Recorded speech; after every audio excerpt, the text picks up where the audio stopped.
Hi friends, இன்றைக்கி என்ன பார்க்க போகிறேன்னா வெஜிடபிள் குருமா எப்படி செய்யுதுன்னு பார்க்கலாமா. அது தேவையான வெங்காயம், தக்காளி, காயெல்லாம் அரிஞ்சு வச்சுருக்கேன். இந்த மிக்ஸி ஜாரில் என்னென்ன போட்டிருக்கேன்னா, ஒரு வெங்காயம், ஒரு தக்காளி, பூண்டு, இஞ்சி, முந்திரி பருப்பு, கொஞ்சம் உடச்சக்கல்லிங்க பதில் நான் முந்திரி பருப்பு போட்டிருக்கேன். சோம்பு, பட்டை, கிராம்பு போட்டிருக்கேன்.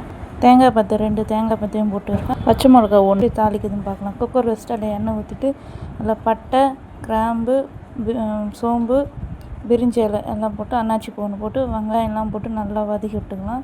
கருவேப்பிலை கொஞ்சம் கூட சேர்த்து நல்லா வதக்கலாங்க. கொஞ்ச நேரம் நல்லா வதங்கின அப்புறம் தக்காளி சேர்த்து கொஞ்சம் கல்லுப்பு கூட சேர்த்து நல்லா வதக்கலாங்க. பாருங்கள், இந்த அளவுக்கு நல்லா வதக்கிட்டே இருக்கணும். இப்போ கல்லுப்பு கூட கொஞ்சம் சேர்த்து நல்லா வதக்கி விட்டுணும்.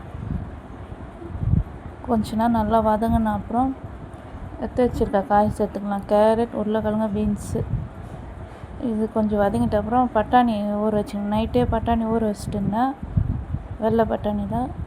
அதுவும் கூட சேர்த்து கொஞ்சம் நேரம் நல்லா வதக்கிட்டு இந்த குருமாவுக்கு தேவையான மஞ்சள்தூள், கொஞ்சம் குழம்பு மிளகாத்தூள் 2 ஸ்பூன் நான் போட்டுக்கிறேன்.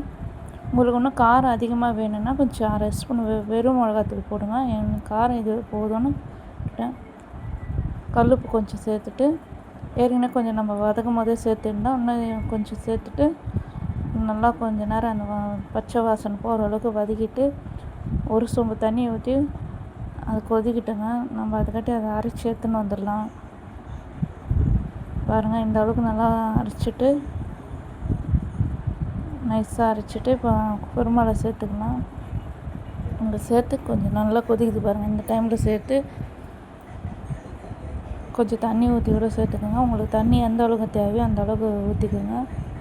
இதுமாதிரி நல்லா கொதிக்கும் போது குக்கர் போட்டு 2 விசில் வச்சா போதுங்க, கரெக்டாக இருக்கும். 2 விசில் வச்சு ஆஃப் பண்ணிவிட்டு அதுக்கப்புறம் பாருங்கள், ஓப்பன் பண்ணி பார்த்தேன், கரெக்டாக இருந்துருங்க. பாருங்கள், இந்த அளவுக்கு இருக்கும். சூப்பராக இருக்குங்க. சப்பாத்திக்கு, இடியாப்புக்கு எல்லாத்துக்கும் சூப்பராக இருக்கும். கொத்தமல்லி போட்டு வச்சுருக்கேன். நான் இட்லிக்கு தான் வச்சுருந்தேன். சூப்பராக இருந்துருங்க.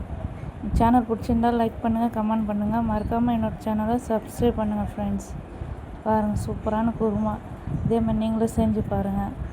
நல்லா வாசனையாக நல்லாயிருக்கும். முந்திரி பருப்பு போடுறதுனால நல்லா வாசனையாக இருக்குங்க. Thank you friends.